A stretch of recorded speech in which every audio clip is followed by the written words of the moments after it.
Donc c'est ce qu'on appelle un kissaten hein, en japonais. Donc c'est un salon de thé.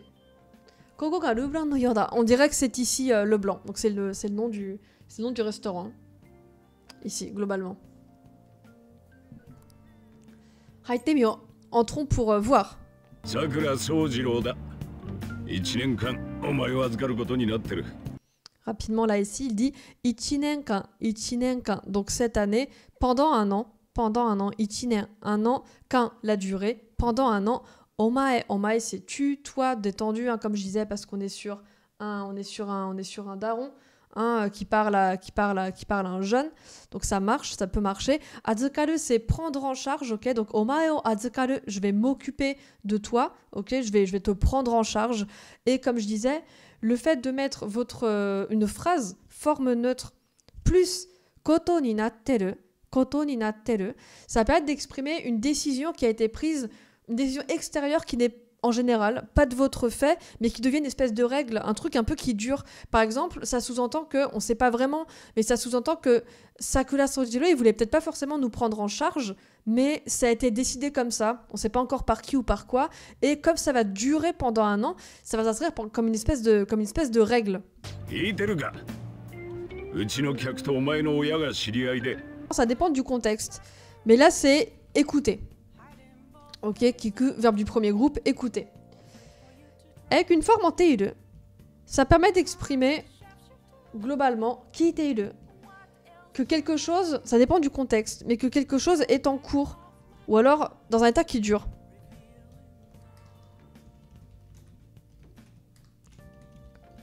Ou entendre aussi, ça dépend du contexte. Là, je simplifie un petit peu, parce qu'en vrai, kiku, ça peut vouloir dire plein de trucs. Hein. Ce qui fait que la grande majorité des gens, avancés compris, du coup, c'est ce que je voulais voir. C'est pour ça que j'ai dit les avancés aussi. Je voulais voir un petit peu qui y penserait ou pas. Là, comme ça, nous, on voit qui t'es le cas, sous forme de question. On se dit, ok, ça veut donc dire, est-ce que tu m'entends? Est-ce que tu m'écoutes? Est-ce que tu écoutes? Est-ce que tu es en train d'écouter?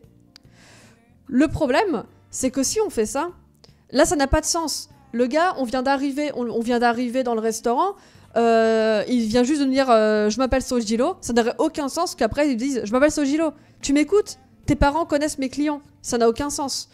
En fait, là, ici, c'est très littéralement en français. Est-ce que tu as entendu dans le passé? Et est-ce que c'est teiru? Est-ce que c'est encore dans ta tête, en cours maintenant? Et donc, en français naturel, là, ici, pour moi, c'est un équivalent de est-ce que t'es au courant? C'est une manière de dire ça avec le petit K là ici pour poser la question. Qui t'es le cas? Est-ce que t'es au courant? Est-ce que tu sais? Comme je disais, donc nanika, au début on a ça, un nanika, quelque chose, hein, quelque chose. You, c'est le verbe dire, voilà. Il se trouve que quand vous voulez dire en français je veux faire ceci, je veux faire cela, vous prenez votre verbe forme en masse, vous enlevez masse et vous mettez tai à la place. Ok? Donc, par exemple, tabemas, je mange, manger, tabetai, je veux manger. Ok? Imas, dire, itai, vouloir dire. Ok?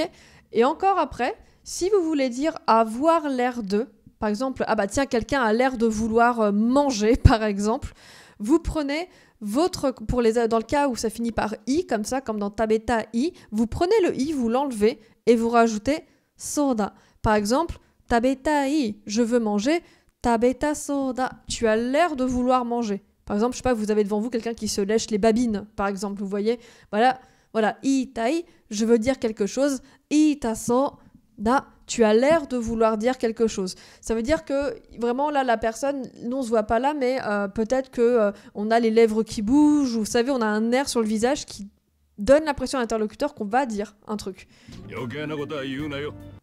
N'en dis pas trop, ok? Yokena koto yunayo. N'en dis pas trop, ok? N'en dis pas trop, j'ai un commerce moi ici. En gros, ça c'est quoi? Ça sous-entend que ça sous-entend quoi? Que les clients vont être des commères? Tu parles d'un dimanche. Donc, todoita omae no nimotsu. Donc, les bagages que tu m'as todoita, qui ont été envoyés, pardon. Oitoita kara na. Donc, oku, c'est poser, mettre. Donc là, c'est vraiment, là, on voit hein, qu'il parle du carton, là. Le carton qu'il y a dans la chambre. Ok, je pense hein, que c'est de ça dont il parle. Oku, donc, je l'ai posé, mais... Salut le vif du sujet, bienvenue à toi. Donc là, ici, on comprend qu'il a posé le carton. Ok, oku, posé. Mais en japonais, ça ferait un peu bizarre de dire juste oku, juste je l'ai posé, point, donc avec une forme en ta simple, hein, oita, juste ça sans le teoku, parce que ça ferait un peu bizarre, ça voudrait dire que, par exemple, il vient de le poser maintenant, enfin, il manque un détail, en fait. Il manque un détail, et en japonais, on va vouloir dire, je l'ai posé là, enfin, tes affaires sont là, je les ai posées, mais sous-entendu, je les ai posées avant que tu arrives. Vous voyez ce que je veux dire? Je l'ai fait par anticipation. C'est vrai qu'en français, on va pas avoir ce truc-là. En français, on va pas avoir envie, sauf besoin précis, on va pas avoir envie en français de préciser si le carton, là, dans le même contexte, si le carton, on l'a mis il y a 2 minutes ou si le carton, on l'a mis avant que la personne arrive, par exemple, par anticipation. En français, on va pas penser à faire ça.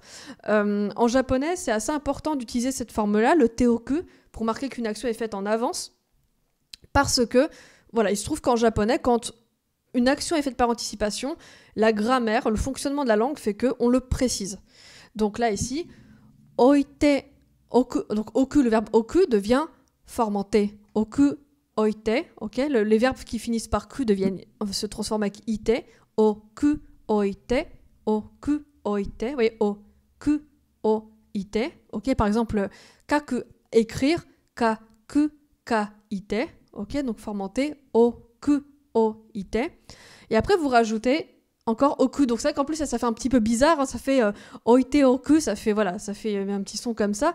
Mais c'est bien comme ça qu'on le dit. Je sais que des fois, il y a des débutants qui sont un peu étonnés qu'on puisse faire le verbe oku plus teoku. Mais c'est comme ça, c'est pas grave. Des fois, il y a des répétitions. Nous, en français, on a bien faire. Vous voyez, on dit, je lui fais faire ça. Ça fait une répétition, ça fait un peu bizarre, mais ça se dit, quoi. Donc, oite oku, c'est on le pose et on le pose en avance. Ok? Oite oku, on le pose en avance. On le pose par anticipation. Et là, c'est du passé. Il l'a fait, c'est déjà fait. Donc, oite, oita, ok? Oite, oita, oite, oita. Et là, il se trouve qu'à l'oral, le teoku devient toku. On a une contraction. Teoku, teoku, teoku, teoku. Si on parle vite, ça donne toku. Ok? Oite, oita devient oitoita. Donc ça fait un peu bizarre. Hein, en général, en tant que débutant, on se dit est-ce que c'est pas une faute? Est-ce que c'est normal? C'est pas intuitif. Mais si, voilà. Donc pour dire tiens, il y a quelque chose qui est posé là, dans la chambre par exemple, on va dire je l'ai posé là, par exemple en avance, en attendant que tu arrives, on va dire oitoita. Oitoita, c'est normal. Donc, todoita omae no nimotsu. Les bagages qui sont arrivés pour toi, oitoita kara na, je les ai posés là.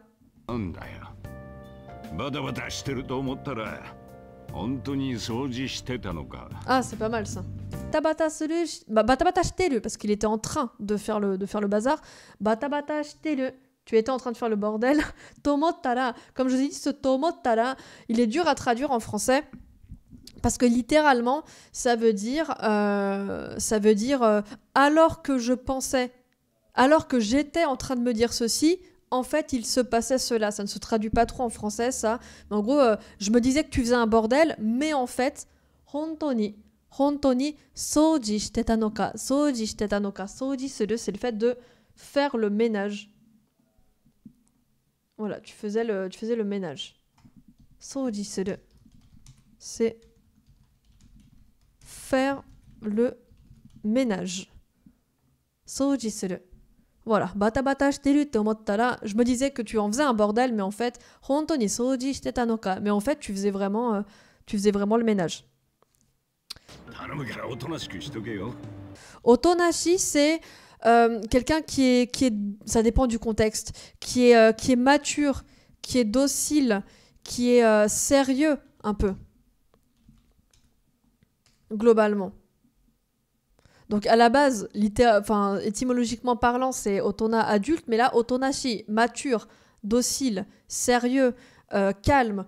En gros, quelqu'un qui se tient bien comme un adulte, comme il est attendu qu'un adulte se comporte en gros. Ok? Donc ça, voilà. Et quand vous avez un adjectif en i, des fois, très souvent même, on peut remplacer le i par que plus... Je vais y revenir, attendez, Miyagi. Pour remplacer le que par... Le i, pardon, je vais la refaire. On peut remplacer le i par que plus suru. Et dans ce cas-là, ça veut dire rendre ou devenir de manière, vous savez, active. C'est pas on devient de manière passive, genre ah, je deviens adulte, je grandis au fur et à mesure. C'est on devenir de manière activement.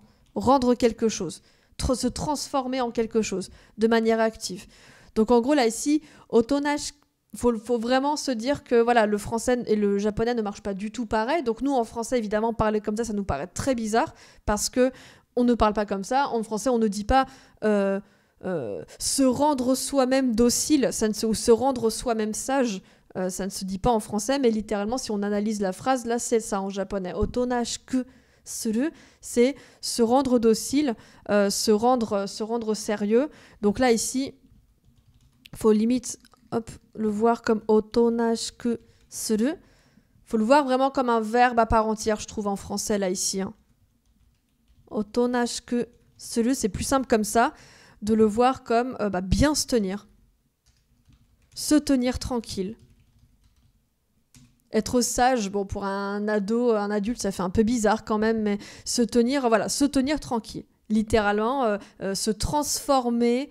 en adulte, se rendre soi-même en adulte. Donc se tenir tranquille. Et là, vous voyez, on retrouve, je ne sais pas si vous l'avez remarqué, pour les personnes qui sont plutôt débutantes, on a otonashi toke.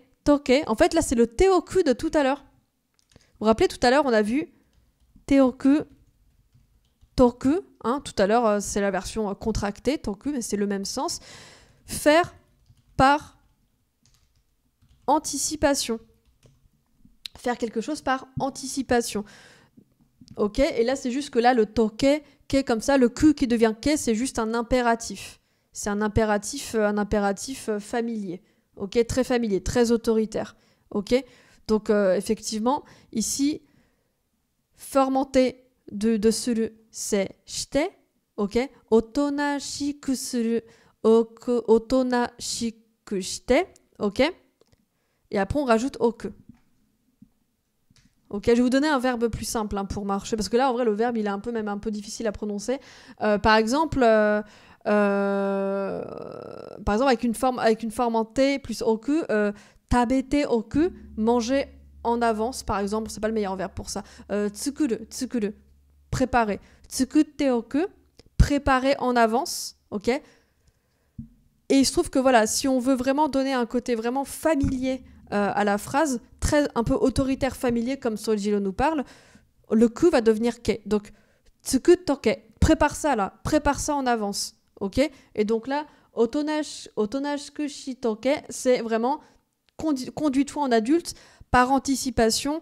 Là, pareil, pour des francophones, ça n'a pas de sens de traduire littéralement tiens-toi sage par avance. On ne réfléchit pas comme ça en français.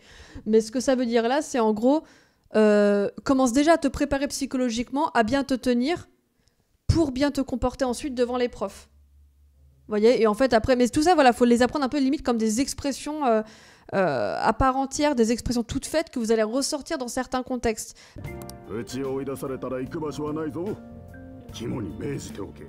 Kimoni meiji te oke, garde ça dans un coin de ta tête. Là, en japonais, c'est hyper naturel et instinctif de vouloir rajouter un teoku, là, avec kimoni meijiru, puisque garde dans un coin de ta tête, ça sous-entend directement l'aspect d'anticipation. Faire par anticipation, vous voyez ? Donc voilà. Donc c'est vraiment... là, ça marche vraiment très très bien, vous l'avez vu. Kimoni meiji te oke, garde ça bien dans un coin de ta tête. Fais attention, gare à toi.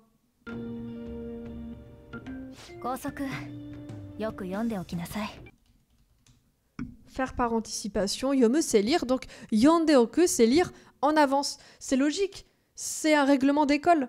Un règlement scolaire, bah, pour pas faire de bêtises et pour pas se faire prendre, il vaut mieux le lire en avance et pas le lire une fois qu'on a fait une connerie, quoi. Donc là, ça marche super bien aussi d'avoir un teoku pour bien comprendre l'usage de teoku. Là, ça marche super bien aussi d'avoir ça. Lis-le par anticipation. Et la forme en asai, ça permet de donner un ordre.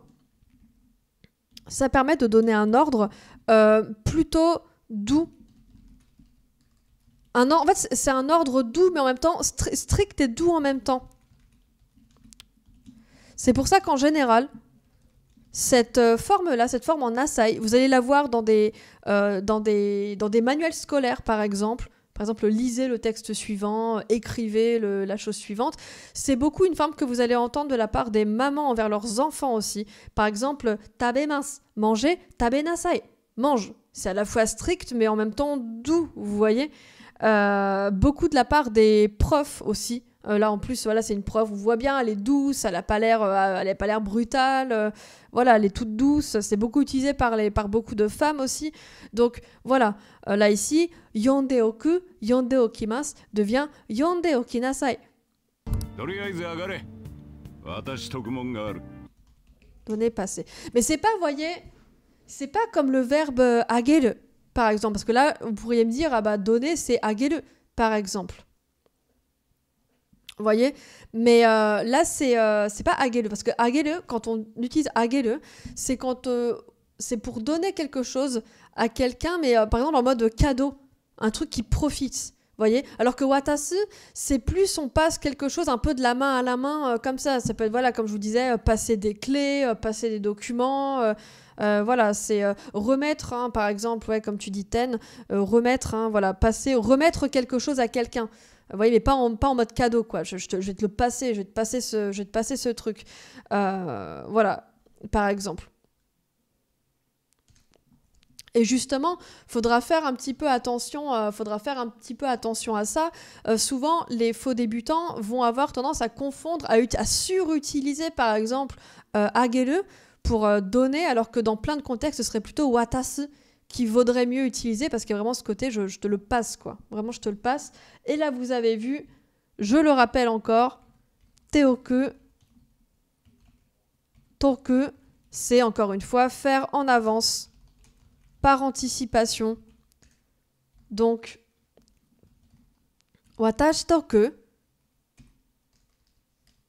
Ah, et forcément, il le veut pas. Watashi te oku. C'est trop contracté, là, le PC le veut pas. Hop. Teoku, watashi teoku, watashi toku. Watasu, passé. Watashi. Donc, watasu, à la forme en test, c'est watashi te. Donc, watasu, watashi te. Watashi teoku, donner en avance, par anticipation. Ça va nous donner, voilà, faut que je te passe un truc, quoi. J'ai un truc à te passer par anticipation, quoi. Donner par anticipation. Là, encore une fois, en tant que francophone, ça peut nous paraître contre-intuitif, mais là, ce que ça sous-entend en japonais, c'est il faut que je te le donne maintenant, ce que j'ai à te passer, parce que je vais peut-être oublier après, par exemple, ou alors, si je te le donne trop tard, ça va poser problème. Je sais pas ce qu'il va nous donner, mais il y a ce truc de... je dois te donner un truc et voilà, faut que je le fasse en avance, quoi.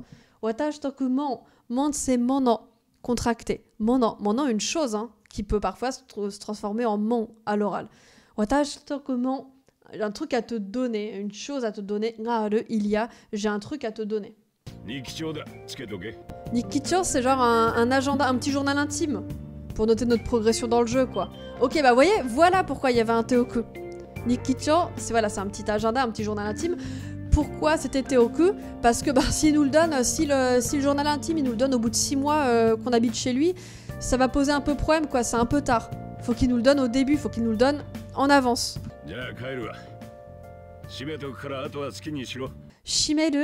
Shimeru, formanté, shimete, ok, shimete oku, je ferme en avance, je ferme par anticipation, ok, donc shimete oku, l'oral on rappelle un contracté, shimete oku, je ferme en avance. Ok, sous-entendu, je ferme pour que personne... je ferme par anticipation. Sous-entendu, je ferme après comme ça, t'es tranquille, t'as pas à le faire, par exemple. Pour Pour ceux qui connaissent déjà un petit peu, c'est assez proche de tsumori. On connaît, certains d'entre vous connaissent probablement déjà verbe forme d'iko plus tsumori pour dire avoir l'intention de faire quelque chose. Iku tsumori, j'ai l'intention d'y aller. Taberu tsumori, j'ai l'intention de manger. Bah, avec ki, c'est un peu pareil. C'est pour marquer un peu l'intention de faire quelque chose. C'est très très proche. C'est assez utilisé souvent beaucoup à l'oral. Tsumori, il y a un tout petit côté un peu plus officiel. On va dire j'ai l'intention de faire un truc. Là, c'est plus j'ai envie, avoir l'intention de, avoir envie de compter faire quelque chose, il y a un peu ça. C'est un peu moins pompeux que tsumori, c'est un peu plus léger, c'est une envie comme ça. C'est une intention, une envie comme ça qui nous passe par la tête. Donc vous mettez votre verbe forme d'iko plus ki, donc taberuki, j'ai l'intention de manger. Et voilà, par exemple, là ici, gakko ikuki, j'ai l'intention d'aller à l'école. Ok. Alors, et souvent, voilà, il y a aru, arimasu, un ki ga aru. Mais souvent, il va être omis, mais là, il y est. Ki ga aru, ki wa aru, c'est j'ai l'intention donc de faire quelque chose. Gakko iku ki wa aru, j'ai l'intention d'aller à l'école. Ok. Dashi, là, ici, c'est vraiment, on dirait bien. Dashi, ça dépend du contexte, ok. Mais là, ici, c'est vraiment, on dirait bien. Genre il y a des éléments qui... c'est très proche de mitai, là, dans ce contexte, qu'on a vu tout à l'heure. C'est très, très, très proche de mitai. Là, ici, ça va être vraiment... Gakko ikuki wa aru dashi. C'est genre, ah, tiens, dis donc, donc finalement, t'as envie d'aller à l'école avec le na, comme ça, là, comme si on se parlait un peu à soi-même. Gakko ikuki wa aru dashi na. Ah, donc, même là, en y repensant, là, on a presque envie de traduire en français. Ah, donc, en fait, t'as vraiment... Ah, en fait, donc on dirait bien que t'as vraiment l'intention d'aller à l'école. C'est vraiment i. I, c'est bien, bien, bon, bien. Et kara, c'est la particule qui va permettre d'exprimer une relation de cause à effet. Donc un truc comme donc c'est bien, parce que c'est bien. En gros, ce qu'il dit, c'est allez, mange-le parce que c'est bien. Mais en fait, ça va pas du tout. En français, ça marche pas. En gros, comme je vous disais, il faut le voir comme une expression toute faite. Et c'est vraiment genre, allez, c'est bon là. C'est bon, ikara, kue, allez, vas-y, mange là. Ame ga futteru, c'est il pleut. Donc normalement, si on voulait dire par exemple, si on voulait demander vraiment confirmation ou explication, on va rajouter un petit no là en fin de phrase comme ça. La particule finale no, no c'est une particule qui sert à plein de trucs mais qui peut notamment être une particule finale. Ça permet, si vous voulez, de demander, hop, attendez, hop, le no comme ça, particule finale no, ici, ça va être par exemple pour demander confirmation ou des explications. Donc par exemple là, juste avant, le gars nous dit, oh là là, ils ont prévu de la pluie aujourd'hui, c'est fou. Et là on peut dire, ah, amega futteru no, ça sous-entend, ah, il pleut. Vous me confirmez qu'il pleut? Vous êtes sûr qu'il pleut? J'étais pas au courant, vous me le confirmez? Ça rajoute un peu de ça. Si on dit juste amega futteru, c'est il pleut, point. Amega futteru no, il pleut? Vous me confirmez qu'il pleut? Vous pouvez m'expliquer? Vous pouvez me confirmer qu'il pleut? Ok? Et là, comme vous le voyez, c'est pas écrit là, ici. C'est pas écrit futteru. Futteru, c'est en train de... Vous voyez, on l'a vu juste avant, hein, amega futteru, il pleut. Là, c'est pas écrit futteru, c'est écrit futten-no. Futten-no, c'est pas écrit futteiru no. Teiru no devient ten-no. Ten-no, c'est hyper fréquent dans ce genre de contexte que quand contracté, on parlait de la langue contractée tout à l'heure, hein, à quel point le japonais pouvait être contracté, tout ça, et on voyait que on était en train de discuter du fait que ces langages, ces manières de parler un peu contractées n'étaient pas toujours enseignées à l'école, en cours, etc. Bah là, par exemple, futeiru no, par exemple, pour demander confirmation, ça va devenir ten-no. Vous voyez le teiru, ten-no, comme ça. Ça va être un peu, voilà, c'est du langage contracté. Alors, évidemment, en tant que débutant, ça peut paraître, voilà, effectivement, on peut se dire, oh là là, la langue arrête pas de changer, trop bizarre et tout. Mais encore une fois, en fait, avec l'immersion et tout, on comprend très vite, en fait. Hein. Ça, pour le coup, c'est vrai que le ten-no, comme ça, là, le teiru no, c'est un truc que j'avais pas vu en cours. Mais en vrai, par déduction, on le comprend vite, quoi. Voilà, donc ça peut être des petites choses comme ça. Souvent, quand vous avez des on comme ça, en milieu de phrase comme ça, après une forme en T ou des machins comme ça, c'est souvent une forme contractée d'un truc. Pas tout le temps, mais voilà. En fait, à chaque fois, dites-vous, en tant qu'apprenant, débutant, faux débutant et tout, qui n'êtes pas forcément peut-être encore à l'aise avec cette histoire de langue qui peut être beaucoup contractée, de langage qui peut être un peu contracté, quand vous avez une phrase, par exemple, "futeiru no", que vous comprenez, mais qu'il y a juste un petit élément au milieu que vous connaissez pas, gardez toujours en tête qu'il peut y avoir soit une histoire de régionalisme, parce que c'est vrai que voilà, hein, c'est comme en français, il y a beaucoup de régionalisme aussi, soit une histoire de langue contractée. Oups. Qui mince. Dare qui hanashi. On rappelle hanashi. Hanashi. C'est une discussion. Ok, une histoire, une discussion. Et voilà. Et ce que je voulais vous dire tout à l'heure, c'est que en japonais, hanashi, ça va être très fréquent de l'utiliser sous forme un peu d'expression pour dire que l'on parle de quelque chose. Que c'est la conversation, en fait, que c'est ce autour de quoi tourne la conversation, qu'on parle d'un truc, qu'on parle de quelque chose. On l'a vu tout à l'heure, je sais plus exactement ce que c'était la phrase, mais c'était pour dire « Ah, je te raconte un accident, là, mais c'était avant que tu arrives. Avant que tu arrives dans la ville. Je crois que c'était un truc genre « Mae no hanashi ». Ça, c'était avant. Et je vous avais dit que ce hanashi, là, comme ça, il y a beaucoup de... Quand on est débutant ou faux débutant, on pense pas à le mettre. Là, par exemple, honnêtement, pour les débutants et faux débutants là, qui connaissent le mot hanashi et qui connaissent le mot dare, honnêtement, est-ce que vous auriez pensé, pour dire par exemple, là, le gars qui est en costard, il nous dit de qui vous parlez. Honnêtement, débutants et faux débutants, est-ce que vous auriez pensé, pour dire de qui vous parlez, est-ce que vous auriez pensé à utiliser hanashi ici? Qu'est-ce que vous auriez dit pour dire de qui vous parlez? Mais oui, c'est hyper compact. C'est hyper compact, c'est hyper simple. C'est plus simple qu'en français. Hein. De qui vous parlez, c'est bien, quoi. Oh non, non, rien. Là, pareil, qu'est-ce qu'on a envie de faire? On a envie de dire nanimo. Parce que pour beaucoup de grands débutants, rien, c'est nanimo. Mais là, pour dire non, rien. Non, rien. Non. Vous parlez de quoi? Non, rien. C'est betsuni qu'on va utiliser. Donc voilà, faut non rien pour voilà, c'est dans ce contexte-là, vous savez, pour dire non, il y a rien. Pareil en anglais, tu as souvent des tournures idiomatiques hyper naturelles, plus simples et auxquelles on pense pas. Oui, voilà, c'est ça, on a envie en tant qu'apprenant de faire des calques du français alors que voilà, c'est beaucoup mieux sans quoi. Voilà, donc là le non rien pareil, c'est surtout pas nanimo, c'est betsuni. Non rien. Vous parlez de qui? Non rien. OK. C'est vous prendrez quoi? Et voilà, je vous remets, si vous voulez ici aussi, je vous remets verbe, forme d'iko, ok? Donc les verbes qui finissent par le... Enfin, quand les verbes finissent par le son E, la chikuru, il est forme d'iko, il finit par le son E. Et on rajoute qui, voilà. Et on a vu que verbe, forme d'iko plus qui, c'était pour avoir envie, compter, faire quelque chose. Avoir l'intention de... Donc voilà, hein. Kamoshida ni chikuru kika. T'as l'intention de me balancer à Kamoshida? T'as l'intention de me balancer au prof? Nan. Nani. Nan. Ça va être que. Quoi? Eh bien, nan no hanashi. De quoi tu parles? Encore. Encore. Il est encore là, je vais mettre en rose, tiens.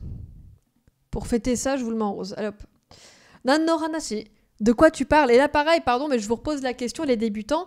Honnêtement, est-ce que vous auriez pensé, pour dire de quoi tu parles, de quoi tu me parles là, est-ce que vous auriez pensé à dire, voilà, nan no hanashi? Est-ce que vous auriez pensé à utiliser cette expression? Par exemple. Dakara, mais oui, je te dis. Pareil. C'est vraiment pour ça que j'adore jouer en mode immersion à ce genre de jeu en japonais, parce que ça, c'est vraiment de la conversation de la vie de tous les jours avec des choses qu'en tant que débutant on connaît, avec les cours, avec les manuels et tout, mais on penserait pas à les utiliser dans la vie quotidienne dans ce contexte-là. Là, par exemple, dakara, comme ça. Dakara, littéralement, ça veut dire parce que. Littéralement, c'est ça. Dakara. Très littéralement, c'est ça. Mais dans ce contexte, dans ce genre de contexte, quand on demande par exemple à quelqu'un des explications, ou alors quand on ne comprend pas ce que quelqu'un nous dit, là par exemple, voilà, il nous dit « Ah, il se prend pour n'importe qui, c'est le roi d'un château, tout ça », et que lui, il nous dit « Ah, d'accord, là, ça n'aurait pas de sens en français de le traduire par « parce que ». Non, c'est pas ça, là, ici. Là, ici, c'est « Ah, mais oui, je te dis ».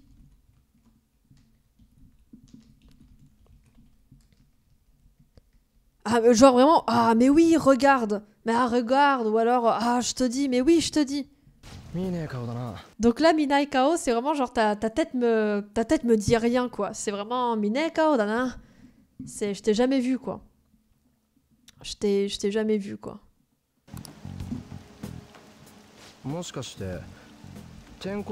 Tu viens d'arriver?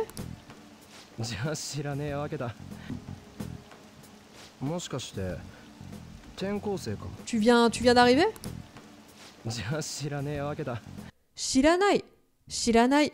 Je ne connais pas, je ne te connais pas. Shiranai, là ici, en plus oral. En plus oral. Shiranai. Ah, shiranai wake. Ah, mais c'est pour ça. C'est pour ça que je te connais pas. Je me demandais pourquoi je te connaissais pas. La raison logique, c'est que tu viens d'arriver, donc je pouvais pas te connaître.